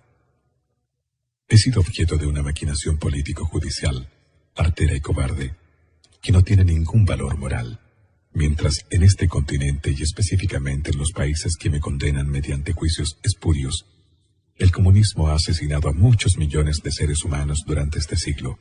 A mí me persiguen por haberlo derrotado en Chile, salvando al país de una virtual guerra civil. Ello significó 3.000 muertos, de los cuales casi un tercio son uniformados y civiles, que cayeron víctimas del terrorismo extremista. Más adelante, aclaraba, si con mi sufrimiento se puede poner fin al odio que se ha sembrado en nuestro país, quiero decirles que estoy dispuesto a aceptar todos los designios del destino con la más absoluta confianza que Dios, en su infinito amor, sabrá hacer fecundo este sacrificio que le ofrezco para que triunfe la paz, y en el amanecer ya del nuevo siglo, sean los chilenos un pueblo unido y reconciliado como el que siempre soñé alcanzar a ver. Finalmente, Inglaterra dio cuenta a tiempo que su justicia no podía ser dirigida por un juez español que estaba gastando su presupuesto y prestigio y que ello no la llevaba a nada beneficioso. Era arbitrario, o sea, no tenían por qué tenerlo preso los ingleses. Gracias a Dios que fueron los ingleses y no los españoles. Fue una gran emoción saber que volvía, y también a la vez algo increíble, porque no podíamos creerlo después de tanta tensión, tanto momento difícil. Fue como el término de una pesadilla. Y ya el hecho de ver en la televisión cuando el avión despega en dirección a Chile, ya fue como, bien, era verdad, en realidad. El gobierno dispuso que el general Pinochet no fuera recibido con los honores que merecía, y que miles de adherentes esperaban que así fuera. Sin embargo, el general comandante en jefe del ejército, Ricardo Isurieta, lo recibió como correspondía. Era senador de la República, expresidente, había sido excomandante en jefe. Entonces, el hecho que estuvo tanto tiempo en Londres para nosotros era una situación que no era grata. Las imágenes de esta recepción, al ser publicadas en la mayoría de los medios de comunicación internacionales, de nuevo hicieron cavilar sobre lo que verdaderamente había sucedido en Chile. La historia de Chile no comenzó el 11 de septiembre. El 11 de septiembre es el día último en que Chile se destrozaba y se caía a pedazos. No amanecieron con ganas de tomarse el poder. Lo que hicieron fue a petición de la inmensa mayoría de chilenos, incluso de aquellos que hoy día dicen que no, incluso de aquellos que en ese momento fueron a dejar su anillito y dieron plata y hoy día dicen que no. Incluso con ellos, incluso aquellos que fueron parte del gobierno militar entre 1973 y 1975, como fue la democracia cristiana, y que no intenten decir que no, porque la historia no se puede falsear.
Fue un hombre que tuvo críticas en el camino. Yo no fui ajena a ella, lo reconozco con hidalguía. Pero como se lo dije en privado, hoy día se lo repito en público. ¿Cuántas de mis críticas hoy día tengo que decirle, presidente, tenía usted la razón? Durante el gobierno de Eduardo Frei hijo, se modificaron los textos de educación y se estableció en ellos que la violencia en el país había sido iniciada solamente por los agentes del Estado, en tiempos del general Pinochet. El cambio en los textos de educación fue una clara demostración de querer borrar de la historia el periodo de guerra irregular que se mantuvo vigente por casi 30 años en Chile, con algunos momentos más álgidos y duros que otros. El presidente Eduardo Frei Ruiz-Tagle, lamentablemente, con la anuencia del mando militar, tratando quizás de dar señales de consenso reconciliador, estableció una mesa de diálogo, con lo que se judicializaron todas las causas militares. El perjuicio mayor fue para los militares que habían actuado directamente en la lucha contra la actividad terrorista. Esas personas comenzaron a ser procesadas y muchos de ellos están todavía detenidos, presos, condenados, con una justicia muy extraña. Hoy día, los militares que dieron garantía y seguridad al país permanecen encarcelados sin que se vislumbre todavía una salida. Evidentemente uno ve una acción insidiosa, porque acá uno escucha permanentemente la mitad de la campana, la mitad de la historia. Yo le dije al principio de esta entrevista que la verdad contada a medias termina siendo una vil mentira. Entonces, ¿por qué no juzgamos a la otra parte también? Yo no estoy diciendo, ningún camarada dice, no tenemos que ser sometidos a juicio, pero a juicios justos. Mire, yo no quiero entrar a juzgar a los jueces porque ellos es un poder del Estado que es independiente, pero me parece que con el tiempo va a haber una recapitulación aquí en la forma en que ha actuado la justicia, que creo que no ha sido la mejor. Mi opinión personal es que simplemente aquí se ha aplicado un doble criterio en lo que dice relación con la aplicación de tratados internacionales, pero ahí está la Corte Suprema, que hasta hace 10 años lo aplicó de una manera y ahora lo aplica de otra manera, con las mismas normas legales que estaban vigentes ahora y antes. Tras el gobierno de don Eduardo Frei Ruiz-Tagle, vino el gobierno de don Ricardo Lagos Escobar, quien intentó reivindicar al nuevo socialismo, al socialismo renovado, que apoyó nacional e internacionalmente su gestión. Su sucesora, la presidenta de la República, doña Michelle Bachelet Jeria, hizo recrudecer el trato a los presos políticos militares. Caracterizó su gobierno con una serie de cambios sociales. Su eslogan fue ni perdón ni olvido, mientras en los escenarios internacionales declaraba no guardo resentimiento alguno. Pero Tata, tanta persecución parece película de terror esta cuestión, po. Mira, es que todo está clarito. En la prensa, en los textos de estudio, en el Museo de la Memoria y en la los... sentencia, acuérdate, po. Bueno, pero es que en los juicios contra militares que no tienen nada de justicia. Sí, po. Pucha, Tata, encuentro escalofriante tanto rencor. ¿Sabéis, Tata? Yo creo que la carretera austral es lo que más representa al general. Abriendo caminos, dejando huellas donde antes nadie lo había intentado. Estamos de acuerdo, mi niña. En todas las épocas han habido grandes hombres que han abierto caminos y han dejado huellas imborrables. El 24 de diciembre del año 2006, semanas después del fallecimiento del general, la Fundación Augusto Pinochet dio a conocer una carta del exmandatario en la que, en uno de sus párrafos, se dirige especialmente a las nuevas generaciones, aclarando: Chile empezó a arder y se encajonaba sin escape. Objetivamente, en mi concepto, a 3 posibilidades. Esto que lo entiendan las nuevas generaciones nacidas con posterioridad a la crisis. A una guerra civil sin cuartel, de ventana a ventana, con miles y miles de personas muertas, a la imposición de una dictadura llamada del proletariado ideológicamente marxista-leninista, con la pérdida total de libertad política y del Estado de Derecho, y a una reacción conjunta de civiles y militares para eliminar tajantemente las anteriores. Nadie discute que la inmensa mayoría de la población se inclinaba por esta última alternativa. En otro párrafo de esta carta, el general aborda de manera frontal el tema de las muertes y los desaparecidos. En muchas muertes habidas y en los desaparecidos de cuerpos, es muy posible que no se logre jamás un conocimiento acabado del cómo o por qué ocurrieron. No se puede descargar con simpleza la responsabilidad de un sinnúmero de extralimitaciones porque no hubo un plan institucional para ello. Los conflictos graves son así, fuentes de abusos y exageraciones. En los enfrentamientos habidos en la historia, el resultado en cuanto a pérdidas de vida y las deshumanizaciones son parte de su definición. Finalmente, la carta concluye con una exclamación que parece surgir desde el alma misma del general Pinochet. ¿Cómo quisiera que no hubiese sido necesaria la acción del 11 de septiembre de 1973? ¿Cómo hubiese deseado que el presidente Salvador Allende no hubiera incubado en su ideario el propósito de transformar a nuestra patria en una pieza más del tablero dictatorial marxista?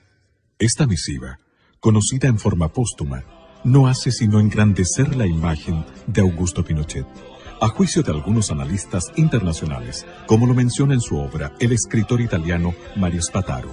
El mundo, poco a poco, está comprendiendo y valorando la verdad de los hechos que acontecieron en Chile, y la imagen del general Pinochet está comenzando a tomar su real dimensión de estadista y patriota. También lo cree así Paul Johnson, destacado escritor e historiador inglés, que señala textualmente en su obra: la gente debe estar de acuerdo en diferir sobre los héroes. Yo admiro enormemente a Chile y su gente, y me preocupé cuando mi amigo Salvador Allende se hizo presidente y abrió el país a las hordas de radicales armados de todas partes del mundo. Así que aplaudí la toma del poder por parte del general Pinochet. Pero al evitar la transformación de Chile en un satélite comunista, el general se granjeó el furioso odio de la Unión Soviética. Pinochet sigue siendo un héroe para mí porque conozco los hechos. Pinochet es el hombre del destino, por su voluntad inquebrantable y por su obra gigantesca. Forjador en lo fundacional del régimen, conductor de la transición y realizador de la futura consolidación y de la entrada de Chile en una nueva era. Estas no son palabras, son sentimientos profundos. Pinochet, para la mujer chilena, es signo de seguridad. Pinochet, para la juventud chilena, es símbolo de realización cierta de sus esperanzas. Pinochet, para el país entero, es el hombre símbolo de la vocación de grandeza de Chile. Pinochet es el más grande estadista de este siglo. Muchas gracias. Quizás el acto revanchista menos honorable de parte de la coalición gobernante y de su presidenta en esos momentos fue aquella orden política dada al comandante en jefe del ejército, general Óscar Izurieta Ferrer, con motivo del fallecimiento del general Pinochet, de no hacerle funerales de jefe de Estado y que no tuviera cortejo público. Sin embargo, aquel encontró la solución al hacerlo en la escuela militar.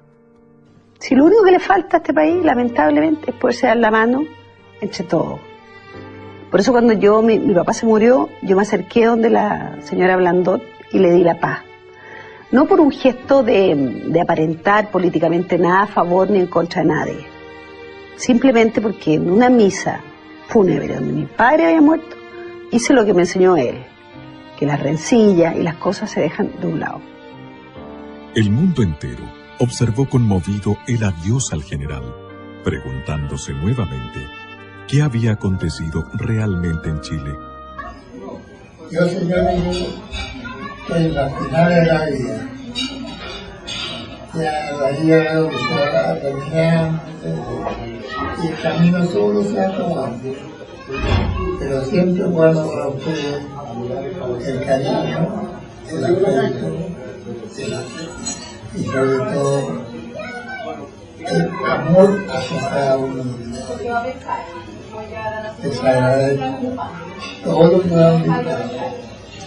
No tendría palabras para decirles cuánto es mi alegría y cuánto es lo que yo recibo de ustedes. Hoy, cerca del final de mis días, quiero manifestar que no guardo rencor a nadie, que amo a mi patria por encima de todo y que asumo la responsabilidad política de todo lo que he obrado en la convicción que ello no tuvo otro norte que engrandecer a Chile y evitar su desintegración. Quiero especialmente dar un mensaje de apoyo a mis camaradas de armas, muchos de ellos privados de libertad, que sufren la persecución y la venganza de quienes desencadenaron la confrontación y la violencia, que obligó a las Fuerzas Armadas y de orden a intervenir para superar un conflicto que parecía insalvable. Gracias a su coraje y decisión, Chile pudo transitar entre la amenaza totalitaria y la plena democracia que nosotros restablecimos y de la cual gozan todos nuestros compatriotas. Reitero lo que he dicho siempre, yo asumo la plena responsabilidad política de lo sucedido. Tengo la certeza más absoluta de que el día de mañana, cuando cesen las pasiones y los resentimientos, la historia juzgará con objetividad nuestras tareas y reconocerá que la obra realizada colocó a Chile a la cabeza de las naciones de este continente. Ruego a la Divina Providencia que seamos capaces de superar las heridas que inevitablemente dejan conmociones sociales y políticas como las que debimos enfrentar en 1973, y que se restablezca en Chile la unidad, concordia y paz social. Solo así volveremos a ser grandes y sepultaremos el odio y el revanchismo.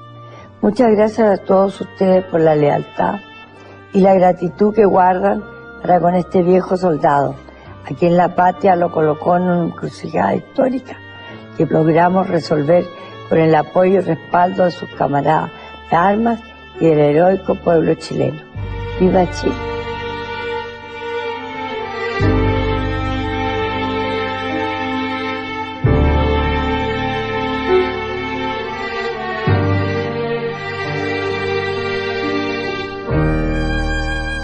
El 10 de diciembre del año 2006, a los 91 años de edad, tras 33 años de protagonismo en vida en la historia de Chile, el general Pinochet abandonó este mundo para situarse entre los inmortales de la patria.